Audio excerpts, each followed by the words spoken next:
যে গতকাল অনুমান 8টার দিকে সংবাদ পেয়েছি যে লক্ষ্মীপুর ইউনিয়নে আপনার লক্ষ্মীপুর খেলার মাঠে একটা ফুটবল খেলা নিয়ে জাকারিয়া এবং তার প্রতিপক্ষ সেনু এবং ফারুক দুপুরের মধ্যে একটা গোল দেওয়াকে কেন্দ্র করে একটা হালকা হাতাহাতির ঘটনা ঘটছে এবং এই ঘটনার সূত্র ধরে সন্ধ্যা অনুমান 7 ঘটিকার সময় একটা স্কুলের সামনে রাস্তায় জাকারিয়ার বাবা আব্দুল মতিনকে তার প্রতিপক্ষ ফারুক, কবির, আক্তার, জুবের অন্যরা তাকে মারপিট করছে।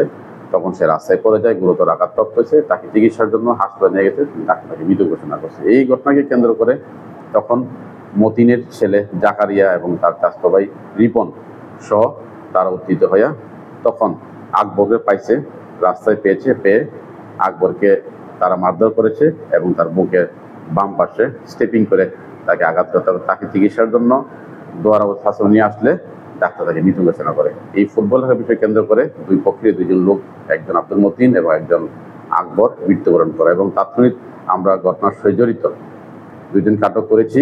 জাকারিয়া, দুই পক্ষের দুইজনকে আটক করেছে, একজন জাকারিয়া, অপরজন জুবাই।